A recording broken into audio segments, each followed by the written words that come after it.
Shalom,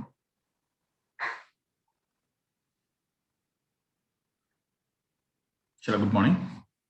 And today it is day 3, and as a part of today's session, we learn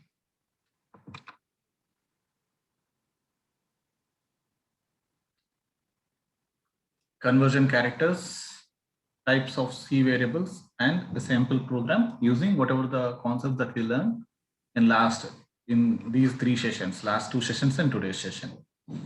Okay, we need conversion characters like it's a name that we give for a type of thing that we regularly use while writing a programming language. Okay, usually we use %d, percentage of, %c. These are conversion characters that we use to represent our value, like whatever the type of output we use. Like while printing the output, we need these conversion characteristics. Okay, as I explained you in the last session, when we print something, it will be printed in string format. Okay, whatever the information that is the compiler gives to the output screen by using the printf function, it will be a string type of output. Okay, so in that string we need to include all our values, like whatever the values that should be shown in the output, that we will be including. To do that, what we do is the output, like whatever the values that are there, that should be converted into string format. Usually we call it character. Okay, the character will be used.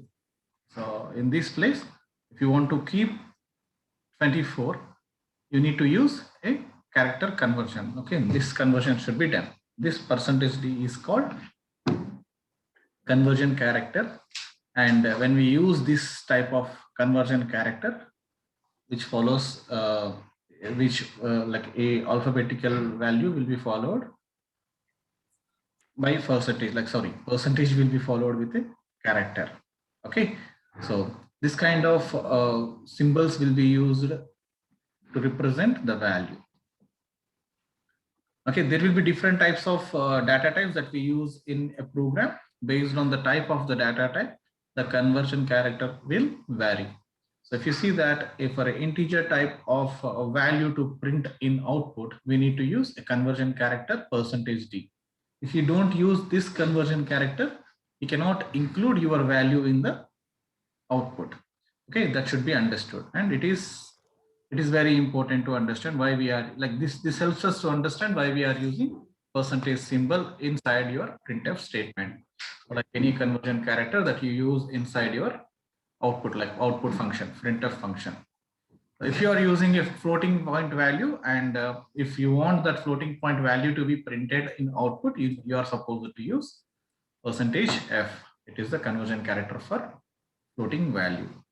And if you are using any character, it is %c. And if you are using a string type of content, for that you need to use %s. So the explanation is, when you print numbers and characters, you must tell C exactly how to print them. For example, if you are printing an integer value, it is very important for the compiler to tell, like compiler should know that what should be print. Like by using these conversion characters, we tell compiler we are going to print an integer type of value now, which is followed by a control string. Okay, the control string, what it does, it is a string. Okay, if you see this one, this is the control string. We call this a control string, which explains which value should be included and how the output should be printed. Okay, and this control string will be followed by values, and based on the sequence of the values that are included in the printf statement, each conversion character will be assigned a value. For example, here the first one is integer type, second one is floating type, and third one is %d. It is an integer type. Similarly, the values will be aligned in the same line. You cannot keep percentage of here and your value here, %d here, and you can't give values in the same sequence. Based on the type of the conversion character that you mentioned in the printf statement, in the same sequence you are supposed to give the values after the control string. And this control string, what it does, when you want to print a value inside a string, insert the appropriate conversion characters in the control string. This is what we call a control string, and you are supposed to give appropriate conversion character, and the control string should be followed by the values to those conversion characters. So this is how it will be created. Like we need to follow this rule. These rules are called semantics. This is how we should create a printf statement where the values can be included within the control string. Then it is clearly mentioned here. Then the right of the control string is the list of values you want to be printed here.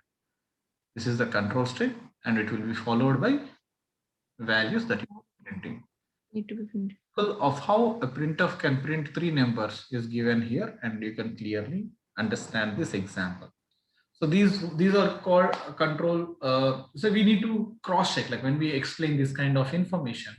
So we need to use a program, and we are supposed to test whether it is actually printing the same thing. What happens if we change the sequence? We gave such that percentage d followed by Roger's cost, and it is followed by a percentage 2f. 2f means 2 decimals. Like, so what happens if we give floating value first and integer value next? Either it is going to generate any error, or it is going to print a value without decimals. Okay, that should be tested. We are supposed to test. Like I might be explaining you in theoretically, but you are supposed to test each and every code that is explained to you, and each and every semantic rule that is explained to you. So this is how we use conversion characters in output, and the conversion characters are very important to print appropriate output on output screen. So this is about conversion characters, and it is very important concept, because most often when we try to print something, we are supposed to use appropriate construction character. If you don't know the concept of conversion characters, it will be difficult for the person to print actual data. The next type is variables. So we learned, like from the first initial program, maybe I told you about how variable can be used. Okay, so usually variables are some names, like some textual content, which usually assigned with different values. Okay, when if same value, like for example, if a is equal to 10 final, if it is final, we call it a constant. If nothing changes, for example, you assigned a value to a name, like for example, int a is equal to, give me a second.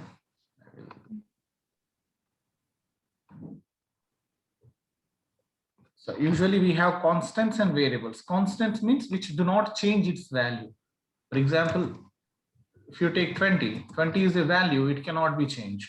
Okay, and it won't change. It is a constant value. Similarly, while declaring these kind of values, if you want, for example, your system can hold only 20 people details. So your max value will be 20. So you cannot change this value.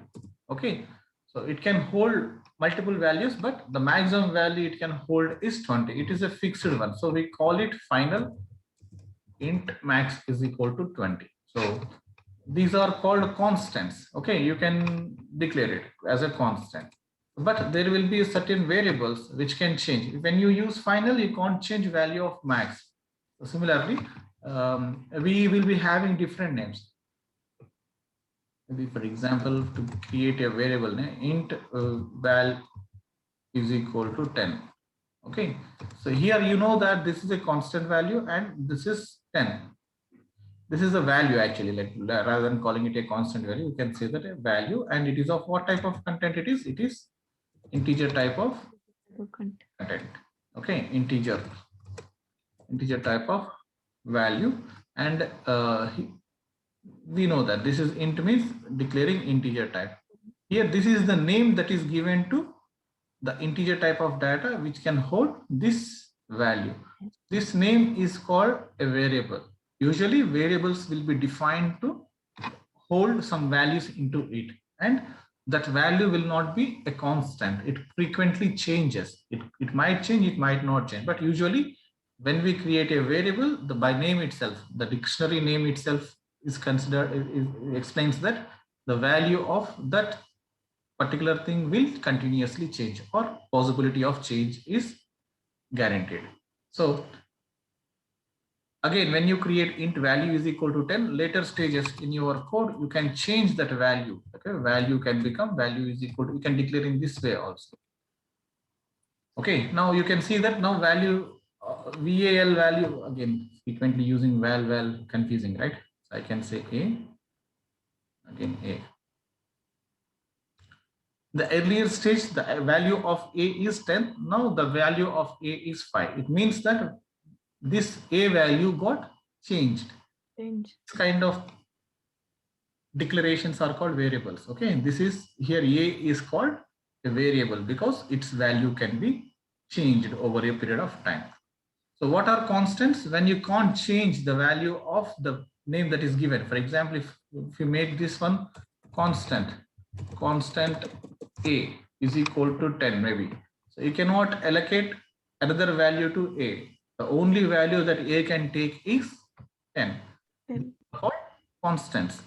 And when we can change the value, we call it a variable. Okay. So now to define a name to the variable, so here we give A as a name to variable, right? Yeah. We can give different type of names. It can be maybe my val, it is accepted. You can use val, it is accepted. Maybe value, it can be accepted. So there it accepts a combination of alpha, like we call alphanumeric values we call, right? So it might accept a value and it also accept a textual content. But it is very important that at least it contain an alphabet, maybe A to Z, something between A to Z.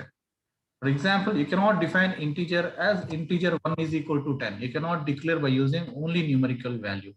And you cannot start. It is not a good practice to start a integer value with, variable name by alphabet. Numerical value. You cannot start a variable name using numerical value. You can use A1, but 1A is not accepted. Okay, there are certain rules. And you need to test, like you are supposed to test each and every rule. What happens if I give int 1A is equal to 10 and if I try to print it? Is my system going to accept or not? That should be tested. Okay, so now again, you can use some kind of combination of alphabets and some numerical values. This is also accepted. A variable name cannot contain a space. Okay, you cannot declare int A space D is equal to 10. Okay, these two should be connected. No spaces will be accepted while declaring a variable name. You can use underscore, you can use some symbols. Acceptable symbols are there. Mostly we use underscore. Okay, so a variable names can be of length 1 to 31. A variable can have, so these are some type of semantics rules that should be followed while you create a variable name. So here some examples are given, and the length should be 1 to 31 characters in characters name, and some of the examples are given here. Your name cannot start with 1 and your name cannot contain any spaces. So these are some basic detailing about types of variables and some detailing. So usually types of variables can be based on the type of the data type. If you want to create a character data type, character variable, it should be declared as a char and maybe name of the variable. Okay, each type of data, here you see that, right? Int means integer type of data and name of the variable name is equal to 10. In this way you can declare. Again, if you want to declare a character, you are supposed to use the type of the character name. It is character, and you can create some name for that, and you can add value to it. Character means if you are using a string kind of thing as array, and you can create like this. If you want to use float it as a float, and you will be giving a name float, any name you can give, and value to it this way. Okay, so you need to declare like what type of the data it is, then you will be using the name of the variable, then You can allocate immediately or later stages you can allocate. After declarations, you can separately initialize these values, maybe like this float, and later you will be allocating the value. In this way, you can do that. So this is some of the basic detailing related to the variables that we use while writing C programs, and the values, the maximum size of the values that it can take is clearly mentioned here. Holds character data such as X, and it can hold any kind of character data, char. Then integer type of value it holds. We know that integers are -2 plus infinity to 0. Okay. Here the maximum value, see, the C language accepts based on it, the compiler accepts highest value as 212 billion 147 billion something number. Okay, between these two values it can accept integer value. Got it? So now again, floating point data 2.6 minus 143. So these are some extensions were not, like limits were not mentioned here. Usually we take this kind of data and source extremely large and extremely small floating values. Okay, so double is 2 times larger than float. We know that, right? Float is 2 times larger than integer type. Integer. Simple overview of variables that we regularly use while creating a C program.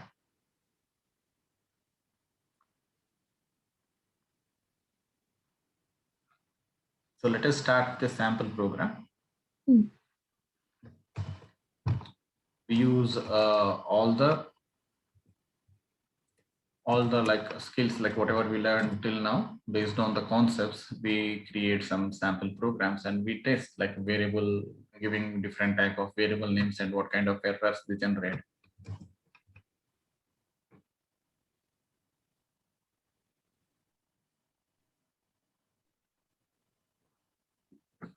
This is the link, I guess I gave it to you. Yeah, it's. So now let us try to give a floating value, and so let me try. First, as I told you, let me give you floating f percentage hyphen float float and percentage d, it is integer. So then when we are printing this, we need to have a floating value 1.29 and an integer value 89. Okay, so this is a sample program that we are running to test whether when we replace these sequences, what happens, to know that. Okay, so here we can see that 1.29 float and 89 integer, it is clearly printed, right? Now replace these two values. So we interchange their location, try to print it. Though we mentioned here float f and integer. We, according to the program, it explains that we need to use float value first, then integer value next. But here we are using integer value first and next. Then it is printing. Okay, what happened? 1.89. It automatically took floating value. Takes the integer. 89 as 89. Okay, if we use one more value, what happens here? So it automatically identified, okay, the location. Maybe by mistake we did that, we changed it. So again, what we do is like, let us give both as float value. What happens? We need to cross check this. When you try to do that, then only it will be helpful. You can see that integer value is not printed correctly. Okay, this is something else. That is not actually the value that we used, right, to print. 1.29 is the value that should be printed, but it printed something else. So now we can say that though when we give inappropriate values for the conversion characters, what happens? It might be generating wrong output. It is not generating any error, but the possibility of generating error is high. So now let us see whether now this generates any error or not. We are using percentage C. There's no character over here. Okay, but let us, this is a FAQ. What happens? Somebody might ask you a question, what happens if percentage C is used in as a character conversion character, and the value given is input or maybe some kind of input or integer type, what happens? So then a float value is given, point, and some kind of value and integer. So there is no error generated by it. It is again displaying some incorrect answer. So now earlier stage, so there is no float over here, right? We used character. Character. Did something else. In this way, you can test what happens when we use inappropriate things. What happens, like how we used here percentage 2f, right? 2f. So when we give percentage 2f, so it's like when what happens when we give only one f. So not much difference. So we will be understanding maybe decimals when we give percentage point f.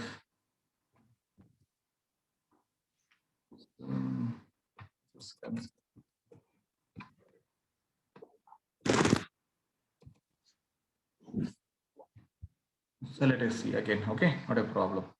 So this is how we can run a program by testing all the type of variables that we can use. Okay, now what we do is, let us try declaring a variable int a is equal to 10, and here I am using integer type as a. Okay, this is my program. So here I am defining it. This is the variable name that I have given. So, and for that variable, maybe usual practice, let us make it a regular practice a, and in the next line I will declare Equal to 10. equal to 10. So usually, like when we write our programs, we will be making it clear, Declare it. and we will be having it initialization part. Logic. Then we write business logic.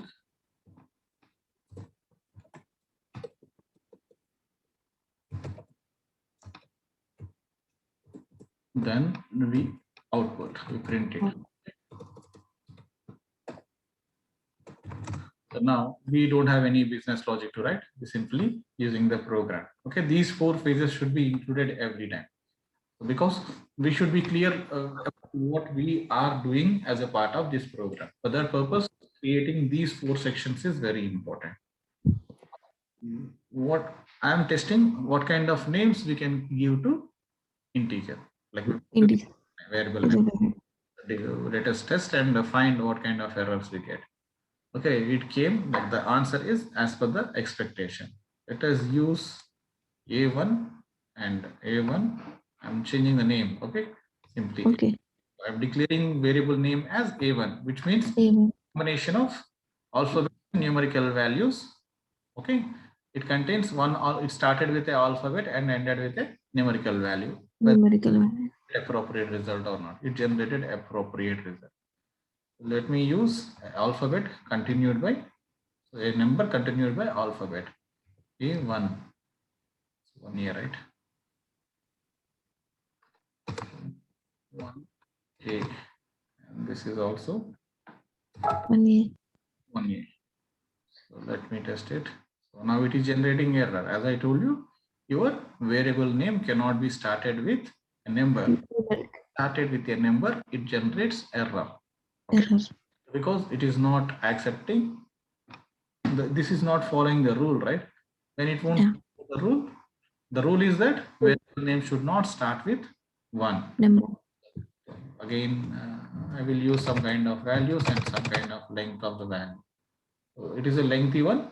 It satisfies the rule that the length should be between 1 and 31.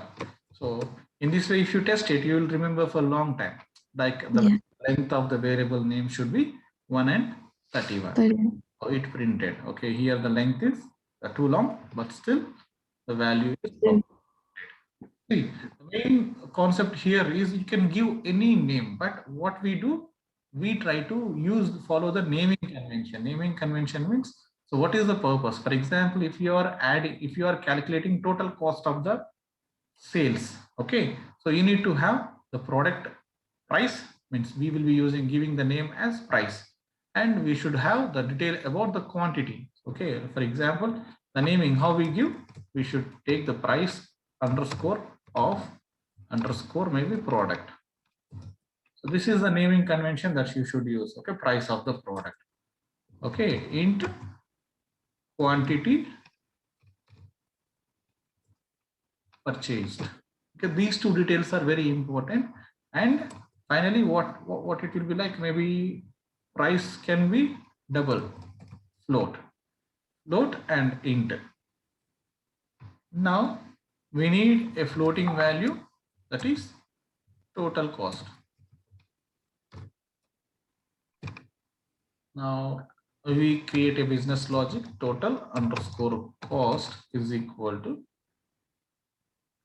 price of the product multiplied by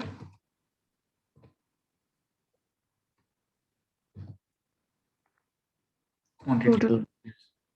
Okay, this is how it is easily readable. You want to calculate total cost of the purchase, maybe total cost of purchase or sale, let us say sale, total cost of sale. So same value we will be using. So now it is readable. To calculate cost of total sale, you need to know like what is the price of the product and how many products were purchased by the person. So based on this, you can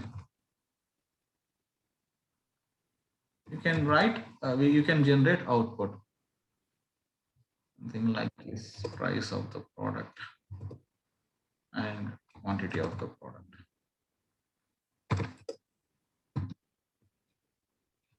Total sale price. Percentage F, percentage D, and percentage F again.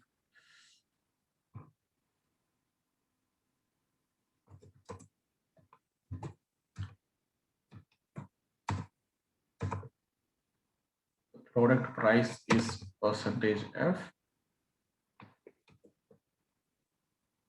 and Quantity percentage D. Purchased is percentage D. It resulted in total sale of percentage of. In this way, we will be creating our program. So here values were not allocated, right? Initialization is not done. Mm. Come under business logic. Here we can remove the, we need to initialize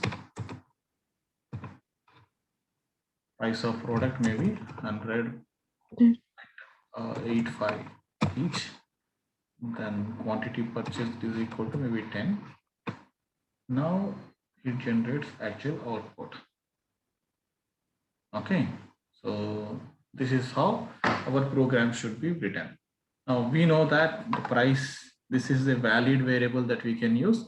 This is a valid variable you can use. This is a valid variable you can use. As this is a floating point type of data type, it will take floating point type of value. You can keep 0 or you can also allocate only just 100 also. Okay, it is not a problem when a floating point is declared. And this is a quantity type and it takes integer type of value, and we did that. And finally, we wrote a business logic where total cost of the sale is equal to price of the product Multiplied with quantity purchased. So now in this, we know we used how to create, and again, we used a header, which is standard input output, and we are not using any like complex mathematical equations. So we are not using math.h. It is a simple equation that we are using. So it will be supported by the stdio.h. So we included a header file.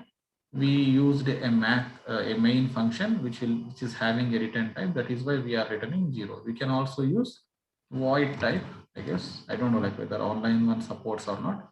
So when your function type is void, you did not to return anything. Okay. So when you have some kind of integer type of return function, you are supposed to return some integer value. So 0 is the integer value, so we are returning it.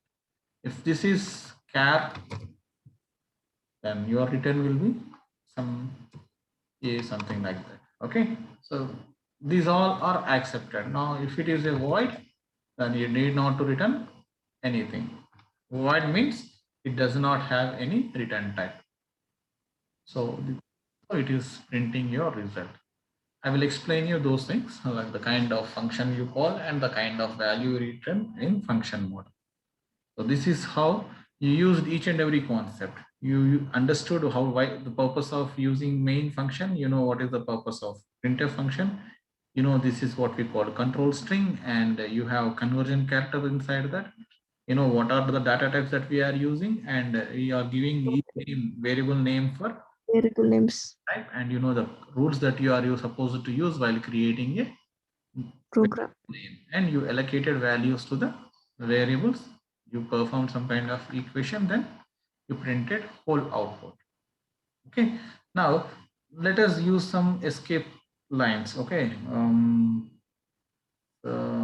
let us use /n over here, /n, maybe /n again here. Now let us run this program again. Okay, now you have already also used escape sequences. That is one of the another concept that you learned from previous session. Okay. Yes. Again, you can create the result rather than using it. We say the result. The result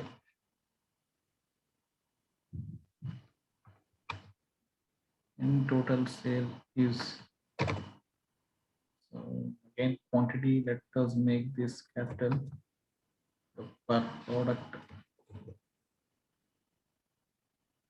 Simply, it is all up to you what to write, how to write it. Okay, framing it, resetting it. It comes in a simple line. And if you don't want and, I'm removing the and. I will print it. The product price is this. Quantity purchased is this. And result of total sale is multiple. now let me use /t /t and /t to frame it properly. Let me run this one. I'm getting these two at same line. I need to use one more tab to get all these values in same line child. So again, I will use one more /t. Here I will use one more tab. Again, I will run it. See, again, I need one more tab. So then again, I will be cross-checking it. Like how many tabs do I need to use to check everything is in one line. Yeah, it's almost Similar. So I will use one more tab here. Initial stage you use things like this. Okay, maybe somehow it is optimal, I guess. Huh? So in that way, oh my god, I think this is the reason I just change it. Now you get it. One more tab.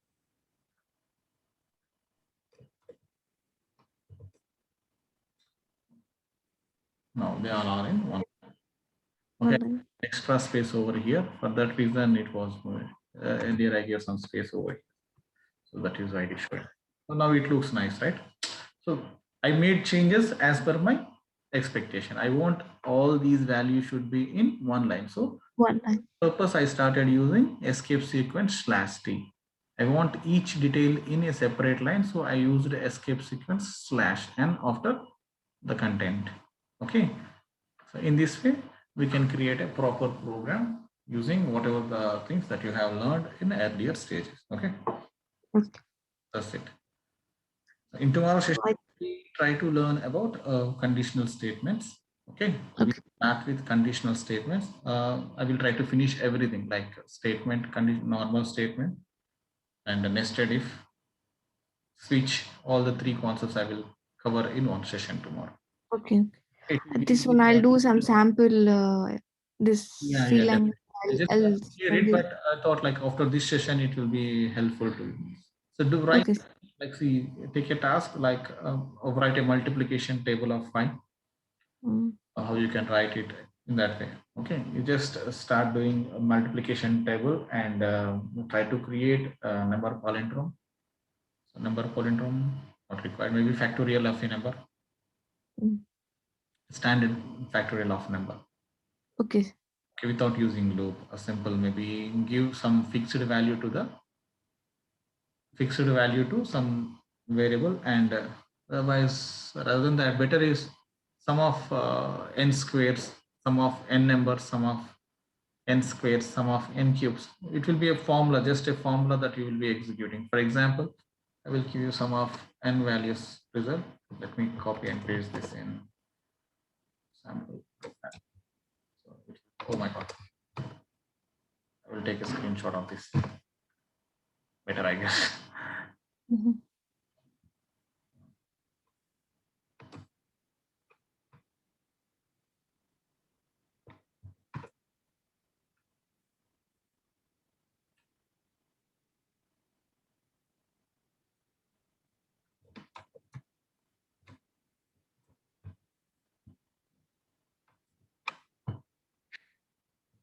See how we create a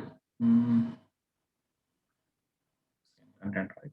Let me use the same three phrases: declaring, business logic, and printing.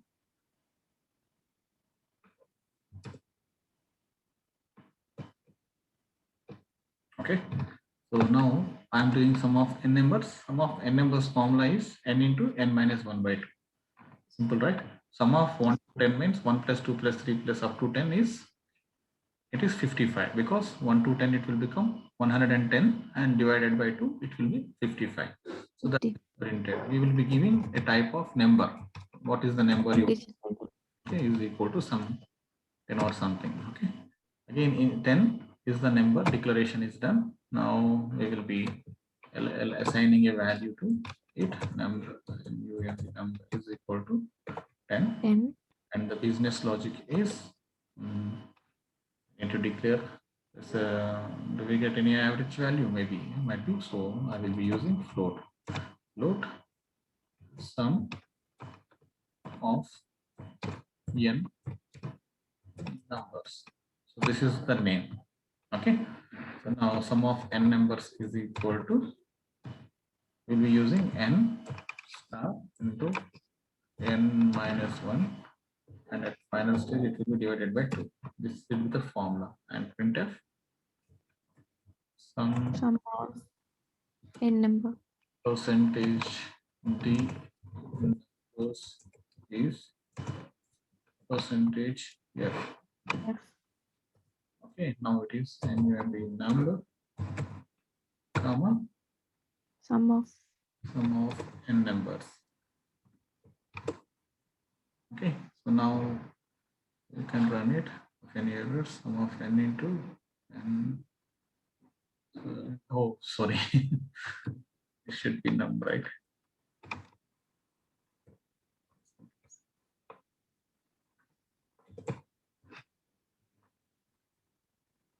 Now 45 n into n plus 1 by 2, 10 into 10 plus 1, 1, sorry, 10 plus 1, it is 10 minus 1, not 10 minus 1, it is 10 plus 1. It should be 55.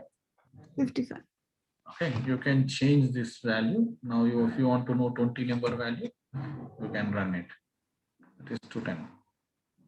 It can be any number. If you take 1000 numbers, sum of 1000 number value, you get some kind of result. Okay, so in that way it works fine. So now n squares, sum of n squares, what is the formula? Bn square into n minus 1 into n plus 1 something. There is a large formula. You can use it. You can create. I can use it. Yeah. N squares. Some of you get some. N square, n cube. Yeah. Google search, you can get it. Okay. Create squares. N squares.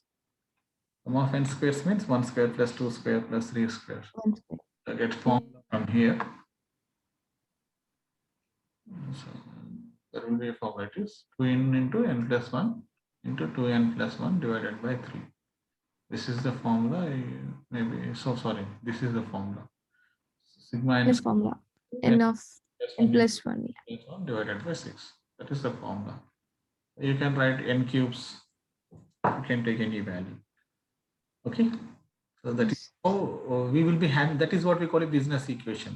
The logic is called business equation, using which we will be fixing the work. Okay. So Yes. it for today. Is that like అర్థమైందండి క్లియర్గా? ఇది అర్థమైంది sir. Variables insert ఎలా చేయాలి, దాని conditions ఏంటి, ఇవన్నీ how ఇప్పుడు to run ఇవన్నీ ఎందుకు basics నేర్చుకోవాలంటే it is program. very important. So this is the process. So for example, maybe later stages, if you are trying to create something, a variable name picture అనుకోండి, you will get error. You won't understand why it is generating error. Okay. So you might be Conversion characters. Yeah. మీరు recollect చేసుకోవచ్చు. అంటే when you have knowledge about this, so it is supposed to print integer value 1 and it is printing something else. మీకు తెలుస్తుంది అనమాట. అంటే when you are into the programming later stages, you will be knowing like what it will be printing. Because we usually how we develop a program, we take some sample example like I did. We take a sample example 10 ఇచ్చినప్పుడు 55 generate వచ్చింది అనుకున్న value, my equation is correct and my program is perfect. When you know what kind of output you are going to get and when you try to execute some logic, then only you will be able to trust that program. Yes, it is going to generate appropriate output. 55 వచ్చింది కాబట్టి మనం ఇంకో value ఇచ్చినప్పుడు what ever the value it came, అది correct answer అని మనం confirmation గా చెప్పగలం అన్నమాట. ఓకే. సో ఇప్పుడు మీరు సమ్టైమ్స్ ఎర్రర్ కూడా వస్తుంది, మనం చూసుకోవాలి. ఎర్రర్ వచ్చినప్పుడు you should read what is the reason for that అనేది. Okay. So in that way it works. Hope you understood. Okay. Yes sir, I'll do some sample of these two like a program. అది నేను మీకు screen shots రేపు share చేస్తాను. Okay అండి. Okay, that's share చేయండి. So you just create a multiplication table.